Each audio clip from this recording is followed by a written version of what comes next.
Commander He-Jin stood on the bridge of the exploration ship Whisper of Stars. He watched the stars through the large window in front of him. The ship moved slowly through space, its engines making a soft humming sound. His crew worked quietly, at their stations, checking readings and making notes. "Sir, we are getting close to the void sector," said Navigator So-Min. She looked at her screen with worried eyes. "Are you sure we should go there?" He-Jin nodded. "We have orders to check for strange energy readings. The Science Council wants to know what is happening there. The void sector was a place that scared most people in the galaxy. No one knew why, but ships that went there sometimes came back changed. Others never came back at all. For 3,000 years, most governments told their people to stay away from that area of space." Chief Engineer Dong Hyun looked up from his workstation. "Sir, our communication system is working perfectly. The quantum network is giving us a clear signal to home base." The quantum communication network was the most important technology in the galaxy. Every ship, every planet, every space station used it to talk to each other instantly across huge distances. The signals moved faster than light, connecting all the civilized worlds together. Without it, the galaxy would be a dark and lonely place. "Good," said He-Jin. "Make sure we stay connected. I do not want to lose contact with home." Communications Officer Yuna turned around in her chair. "Sir, there is something strange about this network. I have been studying the old files. Did you know that we found this technology in some old ruins?" "What kind of ruins?" asked So-Min. "Human ruins," said Yuna. "The files say that humans built the first quantum communication stations. Then they just disappeared. We found their empty research bases and took their technology." Dong Hyun laughed. "Humans? Those old stories? Most people think humans are just myths, like space ghosts or magic beings." But He-Jin did not laugh. He had read the old reports too. Humans were real once. They had amazing technology and built incredible things. Then, about 3,000 years ago, they all vanished. No one knew where they went or why they left. They only left behind empty buildings and machines that the other species learned to use. "Maybe the humans are still out there somewhere," said Yuna quietly. "If they are, they do not want to be found," said He-Jin. He looked at the star charts on his screen. "We are here to do a job. Let us focus on that." The Whisper of Stars was a good ship, but it was old. The Veltari people built it using human technology that they had found and copied. Like most ships in the galaxy, it used power systems, shields, and weapons that humans had designed long ago. The Veltari scientists had spent hundreds of years learning how to make these things work, but they still did not understand how humans had created such amazing technology. As they got closer to the void sector, the stars seemed to change. The light looked different somehow. It was harder to see clearly, like looking through dirty water. "Energy readings are getting strange," said Dong Hyun. He tapped his screen several times. "The instruments are showing things that should not be possible." So-Min checked her navigation tools. "Sir, space itself seems different here. The normal rules do not seem to work the same way." He-Jin felt a cold feeling in his stomach. But he was a good commander, and he had orders to follow.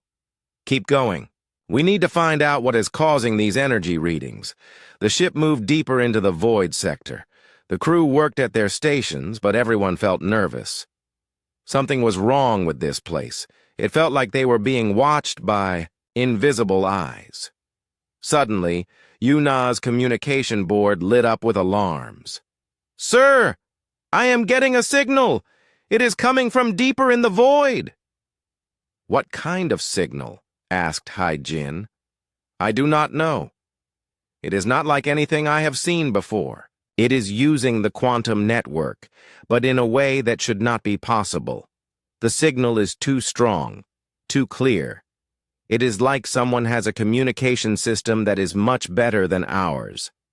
Hai-Jin looked at the readings on her screen.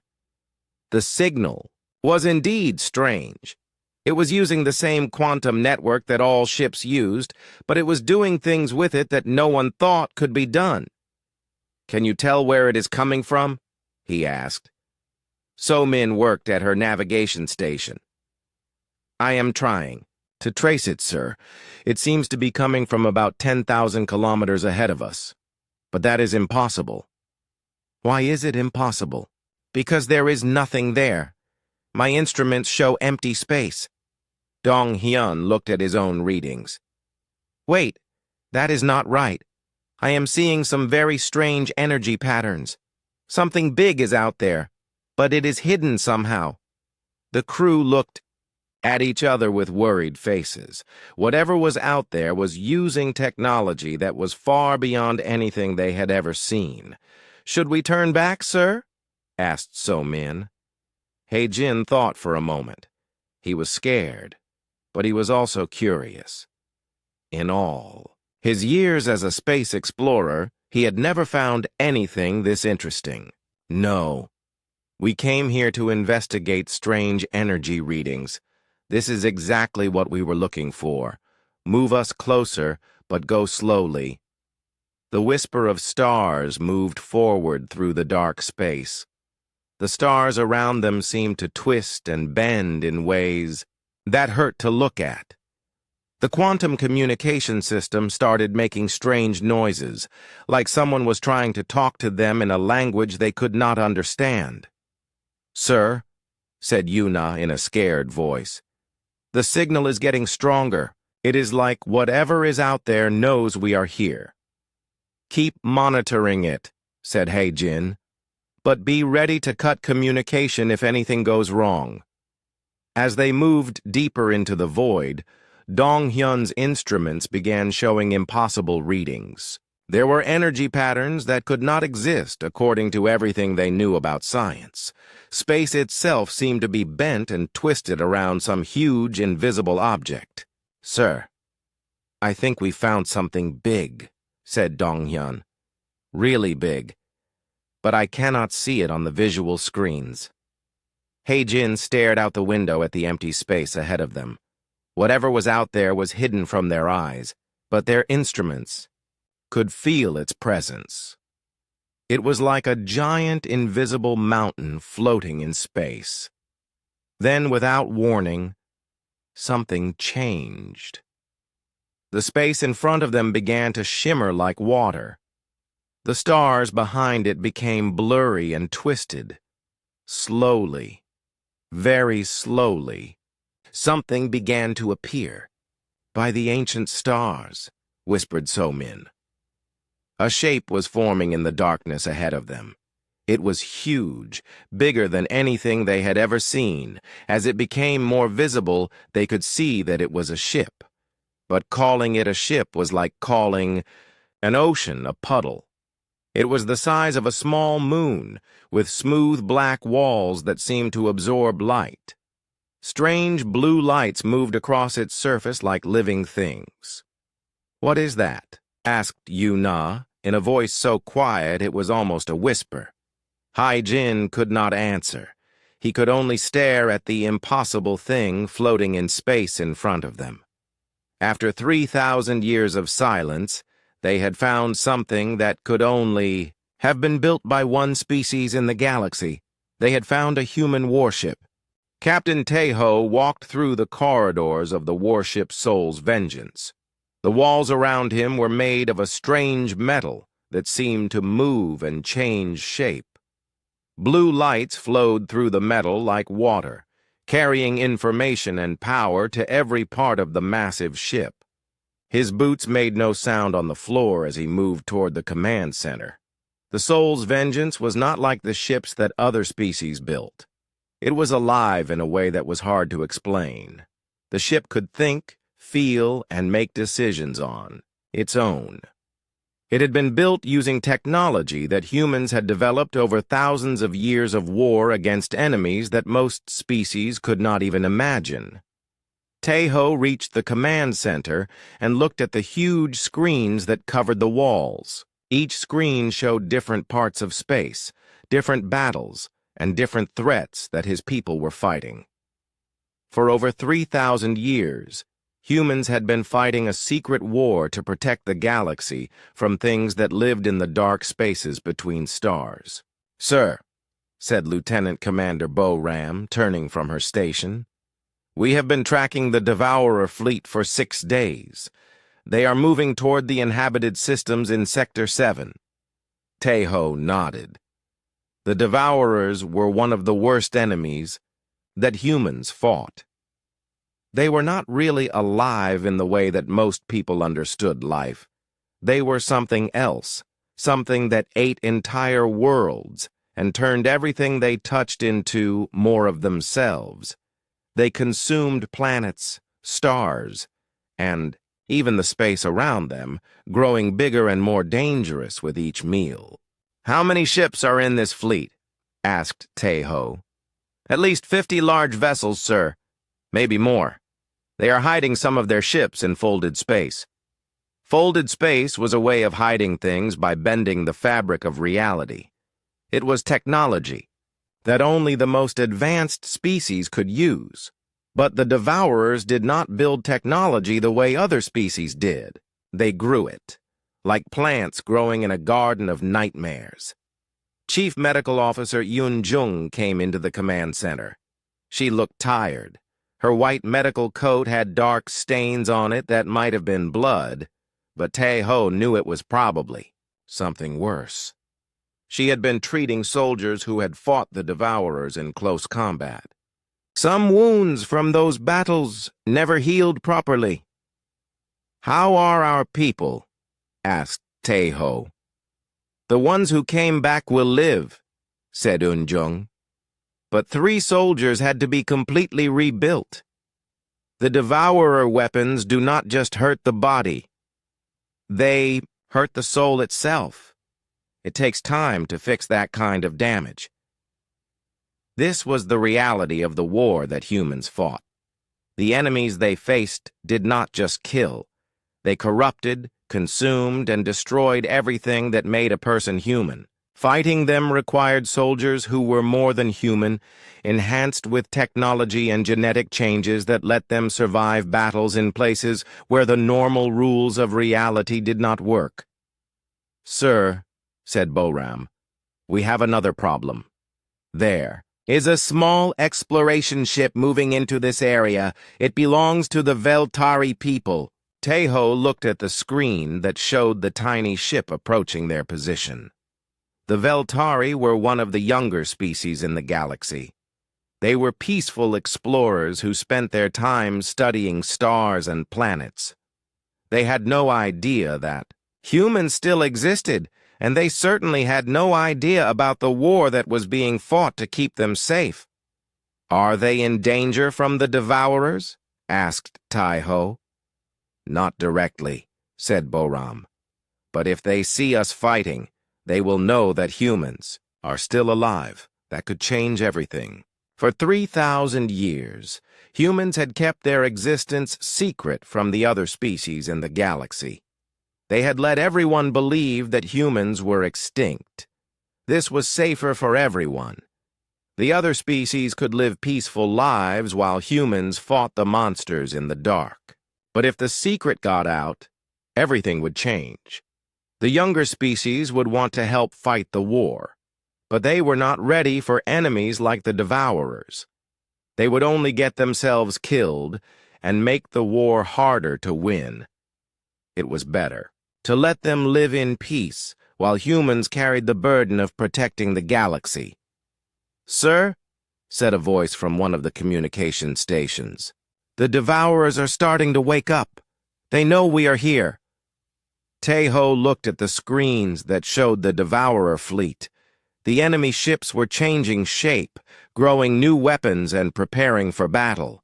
They looked like huge insects made of dark metal and living shadows. Each ship was different, built from the remains of worlds and species that the Devourers had consumed. "Weapon status?" asked Taeho. "All systems ready," said Boram. "Reality anchors are in place. Quantum cannons are charged. The ship is ready for phase combat." Phase combat was a type of fighting that happened in multiple dimensions at the same time.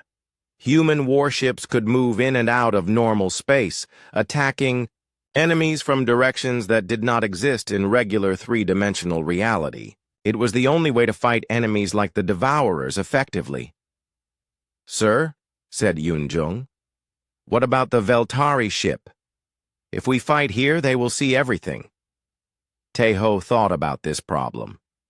He could order the Soul's Vengeance to move to a different location, but that would give the Devourers time to reach the inhabited systems. Billions of innocent people would die. But if he fought here, the Veltari would learn that humans still existed. "Can we disable their ship without hurting them?" he asked. "Yes, sir," said Boram. "But they would still know that something very advanced was out here." "Sir," said another voice from the communication station, "the Devourers are starting to move. They are heading for the inhabited systems at maximum speed." Taeho had to make a decision quickly. He looked at the screen showing the small Veltari exploration ship. Inside that ship were 4 people who were just trying to do their job and learn about the universe. They had no idea that they were about to witness the kind of battle that their worst nightmares could not imagine. But behind the Devourer fleet were star systems with billions of people, families with children, scientists working to make life better, artists creating beautiful things, all of them living peaceful lives because humans fought monsters in the dark to keep them safe. "Sir," said Boram, waiting for orders. Taeho made his choice. "We fight here. The Veltari will have to deal with what they see." "Should we contact them first?" "Not yet. Let us see how this battle goes. Maybe we can finish this quickly and they will not see too much." But even as he said it, Taeho knew that was not going to happen. The Devourers had found them, and they were hungry. This was going to be a real battle, the kind that changed the shape of space itself. The Veltari were about to learn that the universe was much more dangerous than they thought, and they were about to learn that the humans they thought were extinct had become something far beyond what their original species had ever been. "All hands, prepare for combat," announced Taeho over the ship's communication system. "This is not a drill. We have Devourers in the area and civilians to protect. Remember your training. Remember what we fight for." The Soul's Vengeance began to change. Its hull flowed like liquid metal, forming new shapes and revealing weapons that existed in dimensions that normal matter could not touch. The ship was ready for war. Navigator So-min was running a deep scan of the area when her instruments suddenly went crazy. Numbers flashed across her screen that made no sense. Energy readings jumped to levels that should have been impossible. Then, for just a moment, her scanners saw through whatever was hiding the massive ship in front of them. "Commander!" she called out in shock. "I am seeing the full structure of that ship." "Show us," said He-jin. So-min put her readings on the main screen. The crew of the Whisper of Stars stared in amazement at what they saw. The ship was not just big. It was enormous beyond anything they could understand. It was longer than most space stations and taller than some moons. But that was not the most shocking part. The most shocking part was how it was built.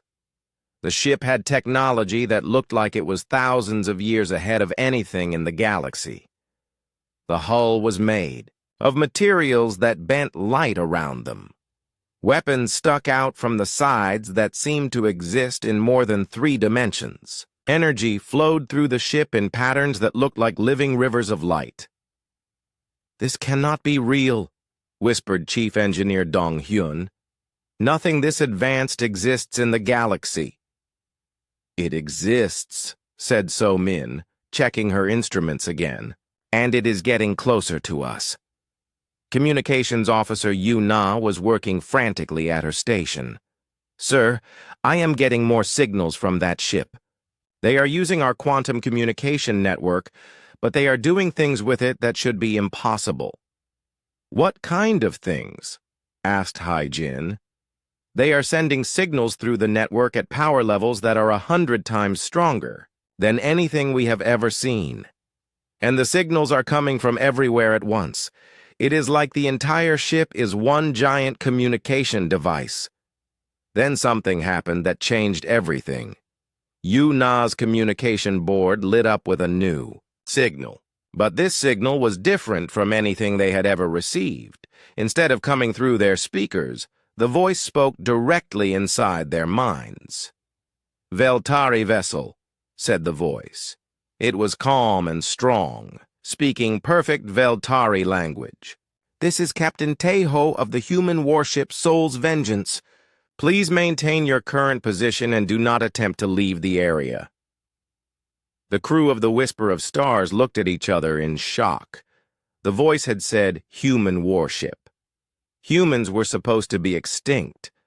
They had been gone for 3,000 years. But here was a human captain speaking to them through technology that was beyond their understanding. "How is he speaking our language?" asked Dong Hyun. "Humans disappeared before they ever met our people." "I do not know," said Yuna, her hands shaking as she worked at her station. "But the signal is coming through every communication device on our ship at the same time. He is not just using our radio. He is using the quantum network in ways that I did not know were possible." Heijin took a deep breath and activated his own communication system. "This is Commander Heijin of the Veltari exploration vessel Whisper of Stars. Are you really human?" "Yes," came the reply, still speaking directly into their minds. "We are human, and we need you to understand that you are in great danger." "What kind of danger?" asked Hai Jin. "There are enemies in this area that your people have never encountered. Enemies that we have been fighting for a very long time. You should not be here." So Min looked at her navigation screen. "Sir, I am detecting more energy signatures. There are other ships in this area. Lots of them. But they are not human ships." "Show me," said Heijin. The main screen changed to show the space around them. At first it looked empty except for the huge human warship, but then the sensors started detecting other things moving in the darkness. These ships were different from the human vessel. They looked like they were alive, with hulls that moved and changed shape. They were heading toward the human ship, and they looked very dangerous. "Captain Taeho," said Heijin into his communicator, "what are those other ships?" "They are called devourers," came the reply. "They are not alive in the way that you understand life. They consume entire worlds and everything on them. We have been hunting this fleet for many days." Dong Hyun stared at his instrument readings. "Sir, the energy levels coming from those ships are incredible. They are using power sources that I have never seen before." "Captain," said Hai Jin, "you said that humans have been fighting these things for a long time. How long?" "About 3,000 years," said Captain Taeho. "Ever since we left the areas of space where the younger species live." The crew looked at each other with wide eyes. 3,000 years. That was exactly when humans had disappeared from known space. They had not gone extinct at all. They had been out here fighting monsters that no one else even knew existed. "Why?" asked Hai-Jin. "Why have you been fighting alone?" "Because the other species are not ready for enemies like these," said Captain Teho. "The Devourers do not just kill, they corrupt everything they touch. They turn planets into extensions of themselves. They can rewrite the laws of physics in the areas around them. Your people, all the younger species, would not survive a war against enemies like this." Yuna was monitoring the communication signals, and she noticed something that made her feel scared. "Sir, the human ship is not just talking to us. It is connected to the entire galactic communication network. I think it has been listening to every conversation, every message, every signal that has been sent in the galaxy for thousands of years." "Is that true?" asked Hai-Jin. "Yes," said Captain Teho. "We have been watching and protecting the younger species for a very long time. We know about your cultures, your languages, your science. We have been keeping you safe while you developed and grew." Dong-hyun looked at his readings again. "Sir, our entire technology base is built on human designs. Our ships, our weapons, our communication systems. Everything we think of as advanced technology is just simplified versions of what humans built thousands of years ago." "That is correct," said Captain Teho. "We left behind the basic technology that you would need to build a civilization. But we kept the dangerous technology with us." "Dangerous technology?" asked Hai-Jin. "Weapons that can destroy solar systems. Ships that can travel through time. Technology that can rewrite reality itself. In the wrong hands, these things could destroy the galaxy. So we took them with us when we left." So-min was watching her screens when she saw something that made her heart race. "Sir, those Devourer ships are getting much closer, and they are changing shape. I think they are preparing to attack." "Captain Teho," said Hai-Jin, "what is going to happen now?" "Now," said the human captain, "you are going to see what humans have become after 3,000 years of fighting the monsters that live in the dark spaces between stars. You are going to see why we left the younger species behind." The space around the huge human warship began to change. The stars in the background started to bend and twist. Reality itself seemed to be responding to the presence of the souls. Vengeance. The ship was not just a vessel floating in space. It was something that could change the nature of the universe around it.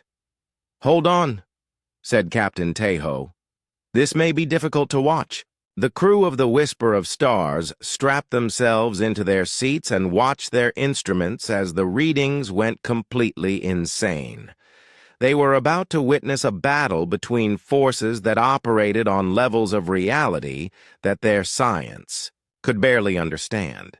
They were about to see what humans had become. The Whisper of Stars shook as some kind of energy field surrounded it. Commander Hai-Jin felt a strange tingling sensation all over his body. Then, suddenly, his crew was no longer on their own ship. They were standing in a large room with walls that seemed to be made of flowing light. "Do not be afraid," said a voice behind them. They turned around and saw a man walking toward them.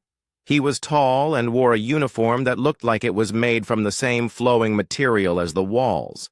This had to be Captain Teho, but something was different about him. His eyes seemed to glow with a soft blue light, and when he moved, it was like he was floating just slightly above the ground. "Welcome aboard the Soul's Vengeance," said Captain Teho. "I apologize for bringing you here without warning, but the battle is about to begin, and your ship would not survive what is coming." "How did you move us here?" asked Navigator So-min, looking around in amazement. "Teleportation technology," said Captain Teho simply. "We moved you through folded space. Your ship is safe in our cargo bay." Chief Engineer Dong-hyun stared at the walls around them. What is this place made of? The ship's hull is constructed from programmable matter, said a new voice. Another person entered the room. This was a woman with the same strange blue glow in her eyes. She wore a white coat that seemed to shimmer and change color as she moved. I am Chief Science Officer J1, she said. And you are seeing technology that your people will not develop for another 10,000 years if they follow the normal path of scientific development. 10,000 years? Said Communications Officer Yu-Na in a shocked voice. Maybe longer, said J1. Humans took a different path.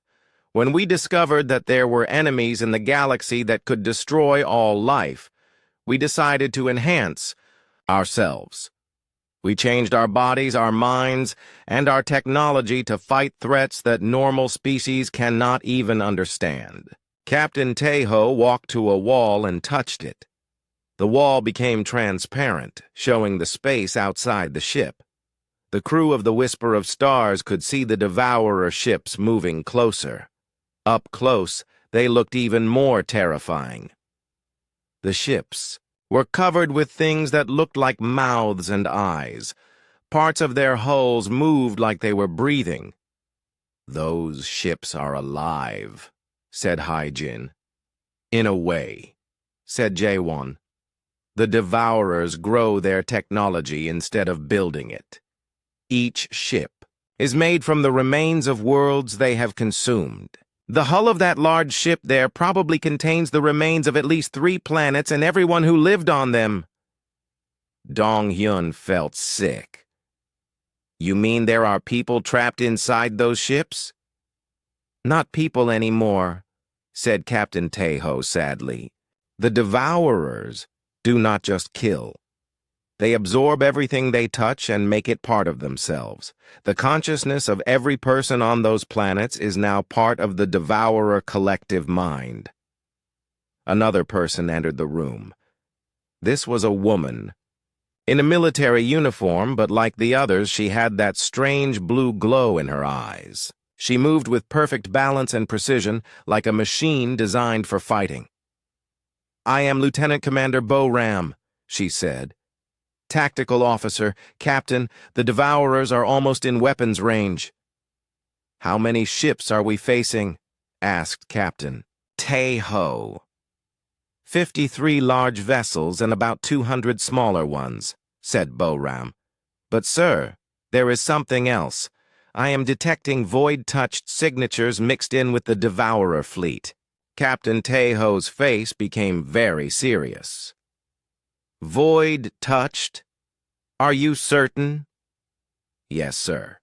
At least 12 ships. Jae-won turned to the Veltari crew. The void-touched are even worse than the Devourers. They come from the spaces between dimensions where reality breaks down. They do not just consume matter.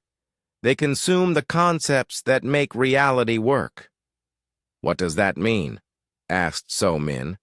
It means they can make it so that gravity stops working, or so that energy cannot exist, or so that cause and effect happen. Backwards, said Jae-won. Fighting them requires weapons that can attack ideas themselves. Another person came into the room. This was a woman in a medical uniform, but her eyes glowed brighter than the others. When she looked at the Veltari crew, it felt like she could see inside their minds. I am Chief Medical Officer Yoon-jung, she said. I have been treating our soldiers who fight enemies like these. Would you like to see what it takes to survive a battle against the Devourers? She touched the wall, and it showed images that made the Veltari crew gasp in horror. They saw human soldiers fighting monsters that looked like nightmares come to life. But the soldiers were not normal humans. They wore armor that seemed to be part of their bodies. Their weapons fired beams of light that cut through reality itself. And when they moved faster than should have been possible.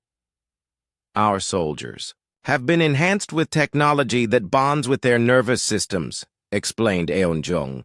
Their bones are replaced with materials that are stronger than any metal. Their minds are connected directly to the ship's computer systems. In many ways, they are no longer entirely human. "Why did you do this to yourselves?" asked He-Jin. "Because normal humans cannot fight these enemies and survive," said Captain Tae-ho. "When we first encountered the Devourers, we lost entire fleets. Millions of people died before we realized that we had to change ourselves to have any chance of winning." Jae-won touched the wall again, and it showed star charts of the galaxy. "For 3,000 years, we have been fighting a war across thousands of star systems. We have faced enemies that eat reality, monsters that live in black holes, and entities that exist in 11 dimensions at once." "How many humans are left?" asked Yuna. "About 50 million, said Captain Tae-ho. "All of them enhanced in different ways. Some are designed for fighting in space. Others can survive inside stars. Some can think at speeds that are close to the speed of light." "And you have been protecting the rest of the galaxy all this time?" asked Hai-Jin. "Yes," said Eun-jung. "While your people developed art, science, and culture, we became something beyond our original species, so that you could live in peace." Boram checked a device on her wrist. "Sir, the Devourers are starting their attack. We need to begin the battle." Captain Tae-ho nodded. "Show our guests to the observation deck. They should see what they are protected from." As they walked through the corridors of the Soul's Vengeance, the Veltari crew saw more of the amazing technology that humans had developed. The walls seemed alive, changing shape and color as they passed. Robot workers moved through the halls, but they were not machines. They were humans who had replaced so much of their bodies with technology that they looked more like living computers. "This is our observation deck," said Jae-won as they entered a large room with a transparent dome ceiling. Through the dome, they could see space around the ship. The Devourer fleet was very close now, and the individual ships were enormous. Each one was the size of a city, covered with weapons that pulsed with dark energy. "How do you fight things like that?" asked Dong-hyun. "Watch," said Captain Tae-ho, "and you will see what humans have become." The battle was about to begin, and the crew of the Whisper of Stars was about to learn that the universe was much more dangerous than they had ever imagined, and much more protected than they had ever known. The first Devourer ship opened fire, and the crew of the Whisper of Stars watched something that their minds could barely understand. The weapon that fired was not a normal energy beam. It was something that made space itself scream. Reality, twisted and bent around the attack, and where it passed, the stars in the background simply stopped existing. "What was that?" gasped Navigator So-min. "A reality disruptor," said Chief Science Officer Jae-won calmly. "It removes the fundamental forces that hold matter together. Anything it hits simply ceases to exist." But the attack never reached the Soul's Vengeance. Something around the human ship caught the beam and absorbed it completely. The space around the ship shimmered like water, and the terrible weapon just disappeared. "We use reality anchors," explained Lieutenant Commander Boram. "They lock the laws of physics in place around our ship. The Devourers cannot change the rules of reality if we do not let them." Commander Hai-Jin watched in amazement as more Devourer ships began firing. Each weapon was different and horrible. One ship fired what looked like living darkness that tried to eat the light around it. Another shot beams that moved backwards through time, trying to destroy the human ship before the battle even started. A third ship opened what looked like a mouth in space itself, and tried to swallow the soul's vengeance whole, but nothing could touch the human warship. It moved through space like it was dancing, avoiding attacks that came from directions that should not exist. When the ship moved, it left trails of bent space-time behind it, like footprints in the fabric of reality. "Sir," said Boram to Captain Teho, "the void. Touched ships are starting to phase into our dimension. Should I prepare the dimensional weapons?" "Yes," said Captain Teho. "And activate the quantum cannons. We need to end this quickly." The soul's vengeance began to change shape. The hull flowed like liquid metal, and new weapons appeared all over its surface. But these were not weapons that the Veltari crew could understand. Some of them existed in more than 3 dimensions. Others seemed to be made of pure mathematics. One weapon looked like it was shooting equations that rewrote the rules of physics wherever they hit. "How is this possible?" asked Chief Engineer Dong-hyun. "We learned to build weapons from the fundamental forces of the universe itself," said J1. "That cannon there fires concentrated gravity. That one shoots beams made of time. The large weapon at the front of the ship can fire bullets made of space itself. The first shot from the human ship hit a devourer vessel, and the enemy ship simply came apart. But it did not explode like a normal ship would. Instead, it unfolded like an origami figure being opened, revealing the horrible things inside.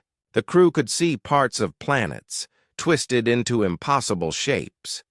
They could see cities full of people who had been changed into living metal. They could see forests where the trees had eyes and screamed silently in the vacuum of space. Every devourer ship is like that, said Chief Medical Officer Yoon-jung sadly. They are floating tombs full of everything they have consumed. More human weapons fired, and more devourer ships died. But the enemy kept coming. There were so many of them, and they were learning from each attack. The ships began changing shape, growing new defenses against the human weapons. "Sir," said Boram, "the void-touched ships are fully manifested now. They are preparing to attack." Through the observation dome, the crew could see new ships appearing. But these ships hurt to look at. They existed in too many dimensions at once, and the human eye could not properly focus on them. They looked like they were constantly turning inside out, showing parts of themselves that should not exist. "The void-touched are much more dangerous than the devourers," said Captain Teho. "They do not just consume matter and energy. They consume the concepts that make reality work. One of the void-touched ships fired a weapon that made communications." Officer Yuna scream and cover her eyes. The attack looked like it was made of pure wrongness, a beam of concentrated impossibility that tried to make the human ship stop existing not just in space, but in the very idea of space. But again, the human ship was protected. Reality anchors around the soul's vengeance held firm, keeping the laws of physics stable even when the void-touched tried to change them. "Fire dimensional anchor," ordered Captain Teho. A new weapon appeared on the human ship. It looked like a crystal made of folded space, and when it fired, it shot a beam that seemed to exist in 11 dimensions at once. The beam hit the void-touched ship, and something amazing happened. The ship became solid and real, locked into normal 3-dimensional space. "What did you do to it?" asked Hai-jin. "We forced it to exist in our reality," said Boram. "Now it has to follow the same rules that we do, which means we can destroy it." The human ship fired again, and the void-touched vessel exploded in a flash of light that existed in colors the Veltari crew had never seen before. But there were still dozens of enemy ships, and they were all attacking at once. The space around. The battle became a storm of impossible weapons and reality-bending attacks. The stars themselves seemed to be screaming as the fundamental forces of the universe were twisted and changed by the fighting. "Sir," said So Min, looking scared, "how do you fight enemies like this every day?" "Practice," said Captain Tae-ho simply, "and by becoming something that can survive in the spaces where normal reality breaks down." The human captain touched a control on his uniform, and suddenly his appearance changed. His body became translucent, like he was made of living energy. His eyes now glowed brighter than the ship's lights, and when he spoke, his voice seemed to come from everywhere at once. "You see," he said, "after 3,000 years of fighting enemies that can change the laws of physics, we had to become something that exists beyond normal physics." The other human crew members were changing too. Jaewon's body became partially transparent, and mathematical equations flowed through her like blood. Bo-Ram's form shifted and moved like she existed in several dimensions at once. Yoon-jung's appearance became fluid, like she was made of living liquid that could reshape itself. "At will." "What are you?" asked Dong-hyun in a whisper. "We are what humanity became when we realized that staying human meant letting the galaxy die," said Captain Tae-ho. "We are the price that was paid to keep your people safe." The battle raged around them, and the crew of the Whisper of Stars watched as the human ship fought enemies that should not exist using weapons that bent the rules of reality. They began to understand the enormous sacrifice that humans had made. They had given up their own humanity to become something that could protect the rest of the galaxy from horrors beyond imagination. And this was just one battle. This had been going on for 3,000 years. "How many more of these enemies are out there?" asked Yuna. "Too many," said Captain Tae-ho. "But we keep fighting, because someone has to." The battle was far from over, and the worst was yet to come. The battle became more intense as more Devourer ships joined the fight. Each enemy vessel was different, built from the remains of different worlds and species. Some ships looked like giant insects made of twisted metal. Others resembled huge flowers that opened to reveal weapons inside their petals. One ship looked like it was made entirely from screaming faces pressed together into the shape of a warship. "There are too many of them," said Navigator So Min, watching the enemy ships. "Surround the Soul's Vengeance. Numbers do not matter in this kind of fight," said Lieutenant Commander Bo-Ram. Her body was still shifting through multiple dimensions, making her hard to look at directly. "What matters is understanding." "Understanding what?" asked Chief Engineer. "Dong-hyun, understanding that reality is just a set of rules," said Chief Science Officer Jae-won. Her translucent form was now flowing with equations that hurt to read. "And rules can be changed if you know how." The human ship fired again, but this time the weapon was different. Instead of shooting energy or matter, it fired something that looked like pure concept. The beam hit a Devourer ship, and the ship forgot how to exist. It did not explode or break apart. It simply stopped being real, as if it had never been built in the first place. "How is that possible?" gasped Communications. "Officer Yuna, we fired the concept of non-existence at it," explained Bo-Ram calmly. "The ship could not defend against the idea of not being real, but the Devourers were learning. They began firing back with weapons that were just as strange. One ship shot a beam that tried to make the human ship forget how to fight. Another fired a weapon that attempted to convince the Soul's Vengeance that it was actually a Devourer ship and should join their fleet. They are adapting faster than usual," said Captain Tae-ho. His energy-form body pulsed with concern. "The void touched must be teaching them new tactics." "Sir?" said Bo-Ram suddenly. The Devourers are trying something new. They are attempting to access the Galactic Communication Network. Commander He-Jin felt a chill of fear. What would happen if they got into the network? They could corrupt every communication system in the galaxy, said Chief Medical Officer Yoon-jung. Her liquid form rippled with worry. Every ship, every planet, every space station uses that network. If the Devourers take control of it, they could turn the entire galaxy's communication system into a weapon against itself. Or worse, said Jae-won grimly. They could use it to spread their consciousness to every world at once.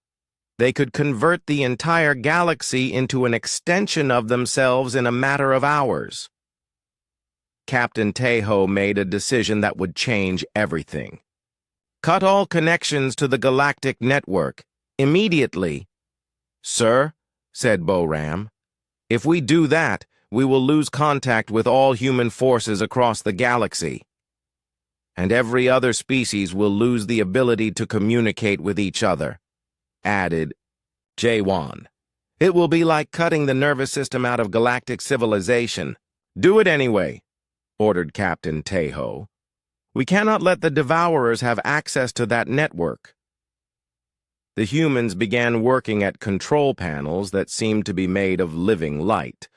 The Veltari crew watched as the people who had once been human used technology that was beyond their understanding to do something that would affect every living being in the galaxy. Yuna suddenly grabbed her communication equipment. Sir, my radio is going dead. All the quantum signals are disappearing.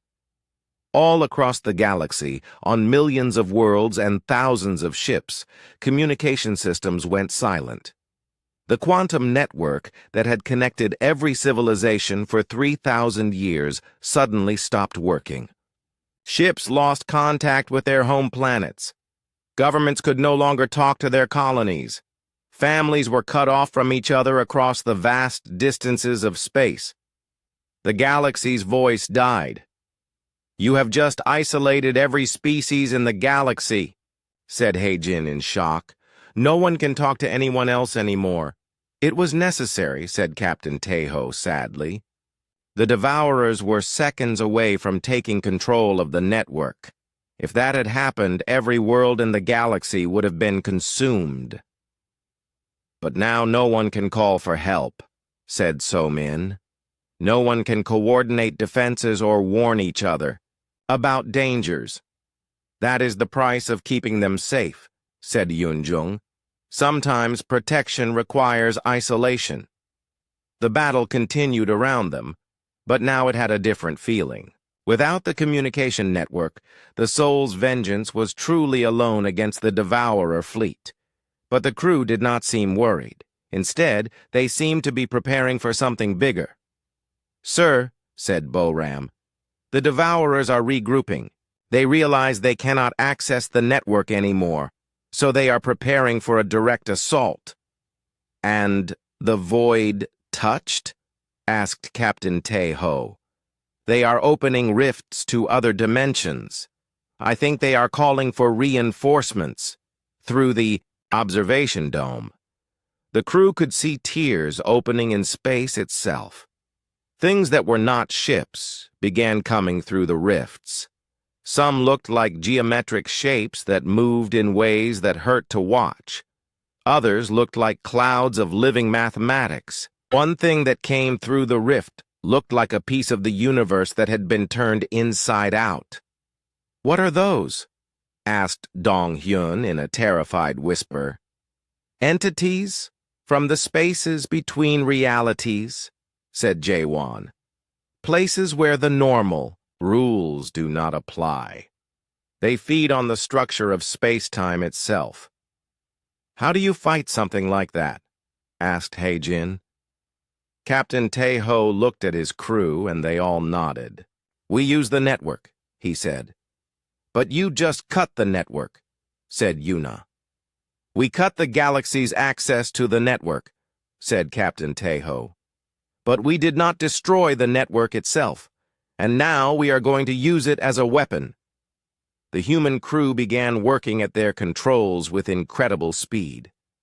Their enhanced minds could think faster than any normal computer, and their bodies moved with perfect precision. "You see," explained Jae-won as she worked, "the quantum communication network is not just for communication. It is a web of quantum entanglement that connects every world, every ship, every communication device in the galaxy. With the right modifications, it can become something else entirely." "What kind of something else?" asked Hae-jin, though he was afraid to hear the answer. "A galaxy-spanning weapon," said Bo-ram simply. "One that can reach any point in known space instantly." The crew of the Whisper of Stars watched in growing horror as they realized what the humans were planning to do. They were going to turn the entire galactic communication network into a weapon.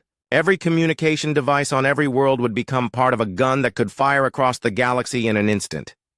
"The energy requirements alone should be impossible," said Dong-hyun.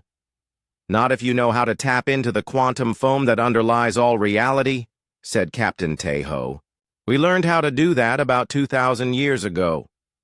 The space around them began to change. The stars themselves seemed to pulse with energy as the humans prepared to fire a weapon that used the entire galaxy as its ammunition. The Devourers.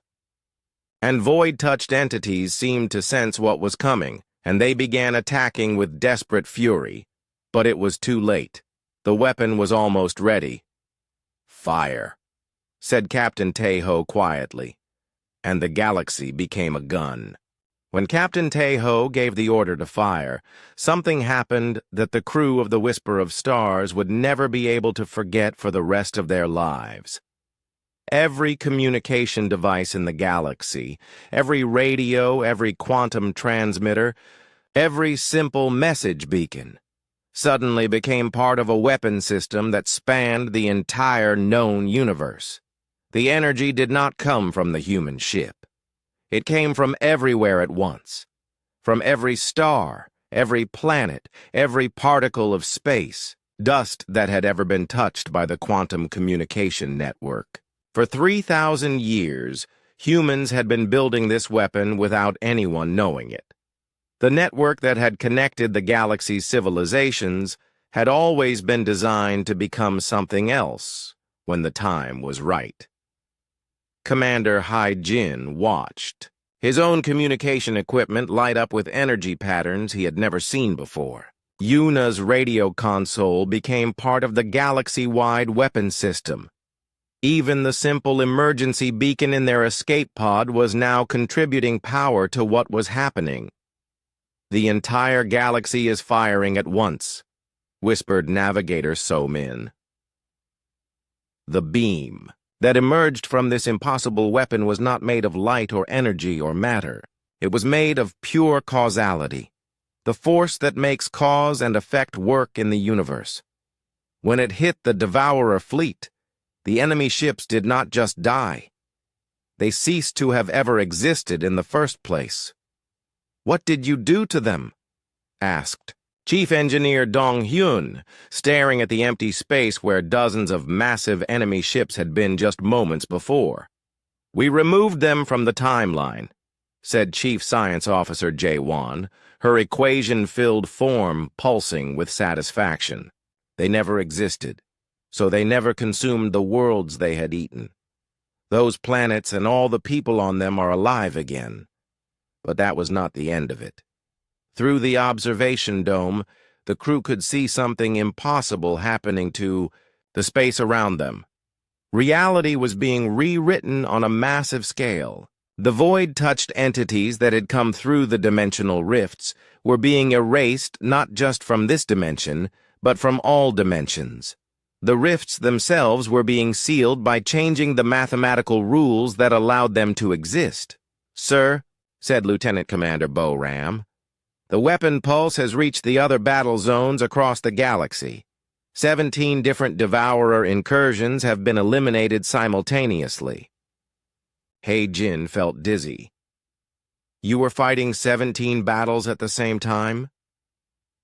We are always fighting multiple battles, said Captain Teho. His energy form was now glowing brighter than the ship's lights. The enemies we face do not attack one place at a time. They attack everywhere at once, across multiple dimensions and timelines. We have to be able to respond to threats that exist in the past, present, and future simultaneously. Chief Medical Officer Eun-jung's liquid form flowed to a new position. What you have just witnessed is a small example of the kind of war we fight every day. The Devourers you saw were scouts. The real Devourer fleets are much larger. How much larger? Asked Yuna, though she was not sure she wanted to know. The largest Devourer fleet we ever fought had over 10,000 ships, said Boram calmly. It took us 3 years to hunt them all down. They had consumed an entire spiral arm of a distant galaxy before we managed to stop them.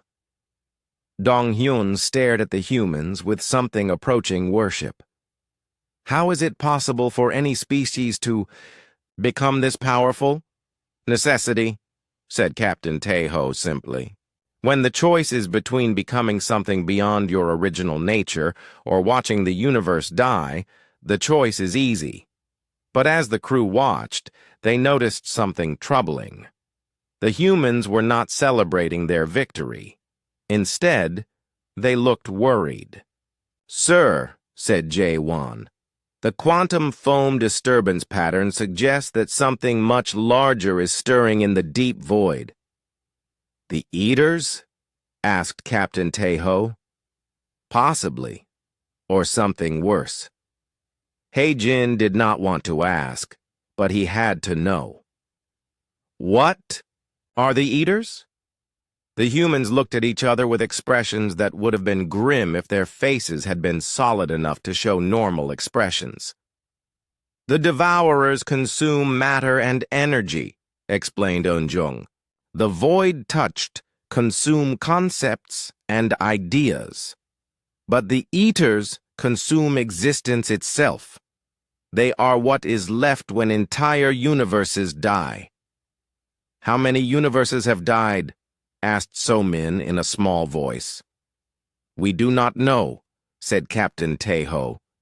We have found the remains of at least 47 different universes, each one completely empty, with all matter, energy, space, and time consumed by the Eaters. And they are stirring now? Asked Hae-jin. The weapon we just fired creates ripples in the quantum foam, said Jae-won. Those ripples travel across multiple universes. If there are Eaters sleeping in the dead universes, the ripples might wake them up. The crew of the Whisper of Stars tried to understand what they were hearing. These humans had been fighting a war not just across their galaxy, but across multiple universes. They were protecting not just the species they knew about, but entire realities from enemies that could destroy the very concept of existence. How long have you known about the other universes? Asked Yuna. About 1,500 years, said Boram. That was when we learned that the Devourers were not originally from our universe. They were refugees from a reality that the Eaters had already consumed. So the Devourers are running away from something even worse than they are? Asked Dong-hyun. Yes, said Captain Teho. And now that something worse might be coming here. Through the observation dome, the crew could see. That space itself was beginning to change. The stars were starting to flicker, and the empty areas between them were developing strange patterns that hurt to look at. Sir, said Boram urgently, I am detecting massive quantum distortions at the edge of the galaxy. Something very large is trying to break through from another universe. How large? Asked Captain Teho. Larger than this entire galaxy, sir. The humans began working at their controls with desperate speed. Their enhanced minds and bodies moved faster than anything the Veltari had ever seen. "What can you do against something that big?" asked Hai-Jin.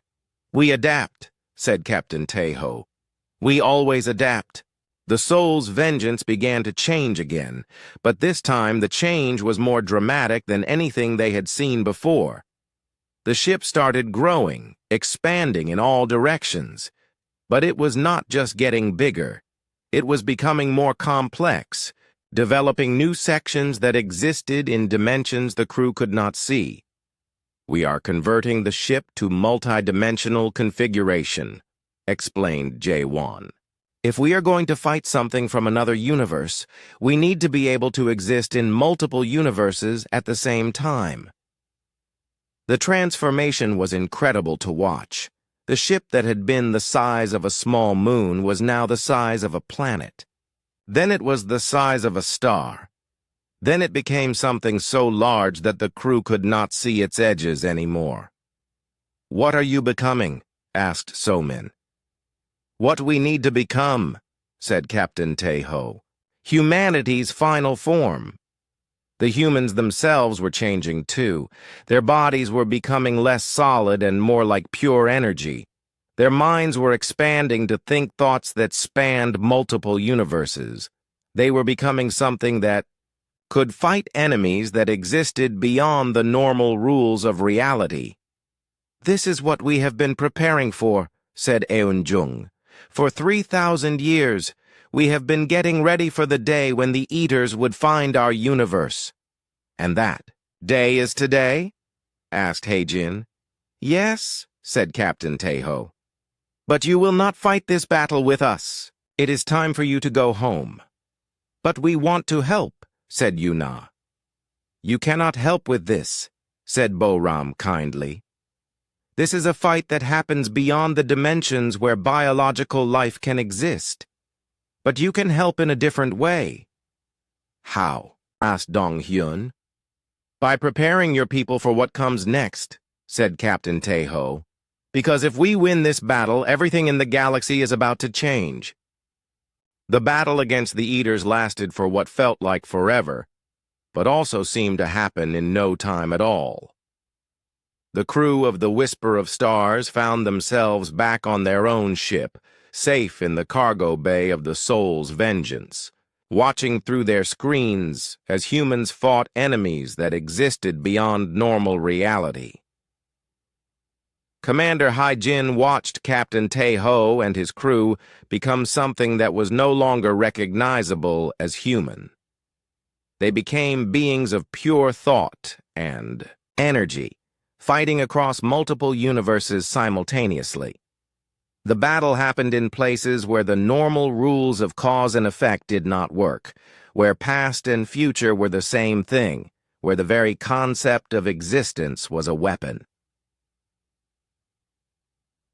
When it was over, the humans won, but the victory came with a price that changed everything. "It is finished," said Captain Teho's voice, speaking directly into their minds again. But now his voice sounded different. It was larger somehow, like it was coming from everywhere, in the universe at once. "What happened?" asked Navigator So-min. "We defeated the Eaters," said the voice. "But in doing so, we had to become something that can no longer hide among the younger species. Our secret is over." The Whisper of Stars was gently moved out of the cargo bay and back into normal space. When the crew looked around, they saw that reality itself had been changed by the battle. The stars were brighter, and space seemed more solid somehow. The quantum communication network was working again, but it was different now. It carried voices and thoughts that were clearly not from any species they knew. "The entire galaxy knows about us now," said Chief Science Officer Jae-won's voice. "Every communication device picked up traces of the battle. Every scientist with a quantum scanner detected the changes we made to reality. There is no way to hide what happened." "What does this mean for everyone else?" asked Chief Engineer Dong Hyun. It means the age of protection through ignorance is over, said Chief Medical Officer Yoon Jung. Some species will be ready to learn the truth. Others will need more time. And you want us to help decide which species are ready? Asked Communications Officer Yu Na. More than that, said Lieutenant Commander Bo Ram. We want some of you to join us. Commander He-jin felt his heart race. Join you? The war is not over, explained Captain Tae-ho. Defeating the Eaters in our universe just means they will look for other universes to consume. And there are other enemies out there that we have not told you about yet. Entities that exist in the spaces between thoughts. Creatures that feed on the dreams of entire species. We need allies who can think in ways that humanity no longer can. What do you mean? Asked So-min. After 3,000 years of enhancement and evolution, we have become very good at fighting cosmic horrors, said Jae-won. But we have lost some of the things that made us originally human. We no longer understand art the way we used to. We do not dream the same dreams. We cannot love in the simple way that biological beings love. You need us to stay human while you become something else? Asked Hai-jin. Not just human, said Yoon-jung. You would become enhanced, but in different ways than we were. You would keep your biological nature but gain the ability to fight alongside us. You would become bridges between what we were and what we have become. The crew looked at each other, understanding the enormous choice they were being offered. What would happen to our people if we said yes? Asked Dong Hyun. Your people would be contacted by our diplomatic corps, said Captain Tae-ho. Some would be offered the chance to join the war effort. Others would be given better technology to defend themselves. Your civilization would become part of a larger community of species that know the truth about the galaxy. And if we said, no? Asked Yuna.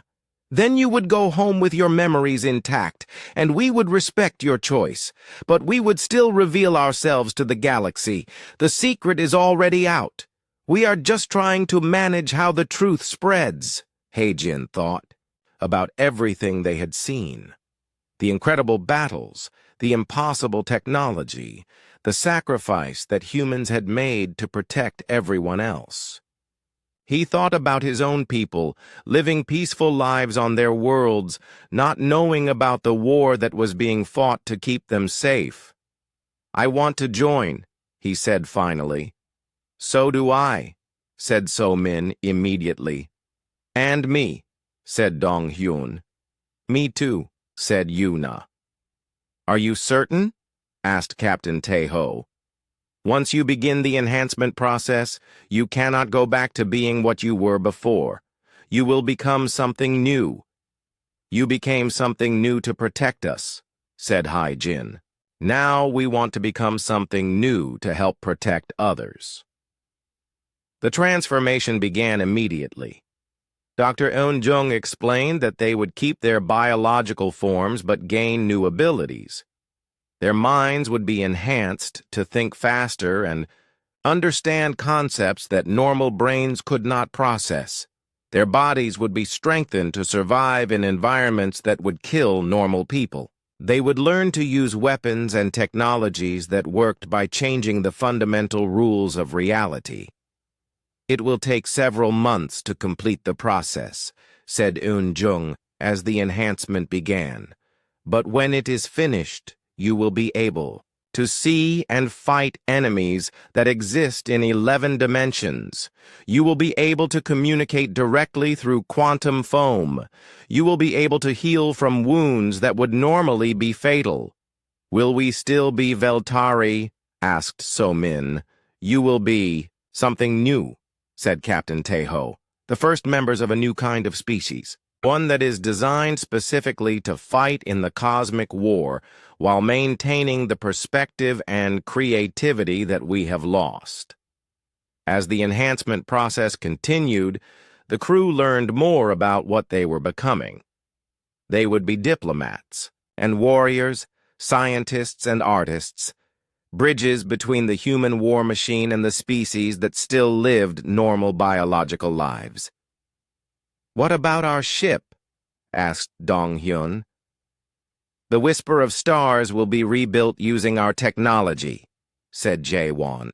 "It will become the first official diplomatic vessel between humanity and the rest of the galaxy. You will travel to different worlds, deciding which species are ready to learn the truth and which ones need more time to develop." Months later, when the enhancement process was complete, the crew of the Whisper of Stars had become something that had never existed before. They looked mostly the same, but they could see things that normal eyes could not see. They could think thoughts that normal minds could not think. They could fight enemies that normal weapons could not touch. "Welcome to the war," said Captain Taeho as they prepared for their first mission. "What is our first assignment?" asked Hai-jin, who was now commander of diplomatic relations between humanity and the galaxy. "There is a species called the Kethmori in the Outer Rim," said Boram. "They have been detecting strange energy readings from beyond their borders. We think they might be ready to learn about the Devourers." "And if they are not ready?" asked Yuna. "Then we find a way to protect them without revealing the truth," said So-min. "Just like humans protected us." As the rebuilt Whisper of Stars prepared to leave the Soul's vengeance, Captain Tae-ho shared one final piece of information. "The Eaters we defeated were just the advanced scouts," he said. "The main force is still out there, in the spaces between universes. This war is far from over." "How long do we have?" asked Dong-hyun. "Maybe 1,000 years. Maybe 10,000. Maybe tomorrow. Time works differently when you are fighting enemies that exist outside of normal space-time." "Then we had better get started," said Hae-jin. The Whisper of Stars left the human warship and began its journey to the Outer Rim. Its crew was no longer entirely Veltari, but they were not human either. They were something new, created specifically for the age that was beginning. Behind them, the Soul's vengeance disappeared back into the hidden dimensions where the real war was fought. But now, for the first time in 3,000 years, humanity was no longer fighting alone. The galaxy's voice had returned, but now some could hear the deeper conversations happening between realities. The age of ignorant peace was over. The age of informed alliance had begun, and in the deep void between universes, ancient things stirred, preparing for the next phase of a war that would determine whether existence itself would survive. But now, they would face not just humanity, but all the species that humanity had spent 3,000 years protecting and preparing. The galaxy was ready to fight back.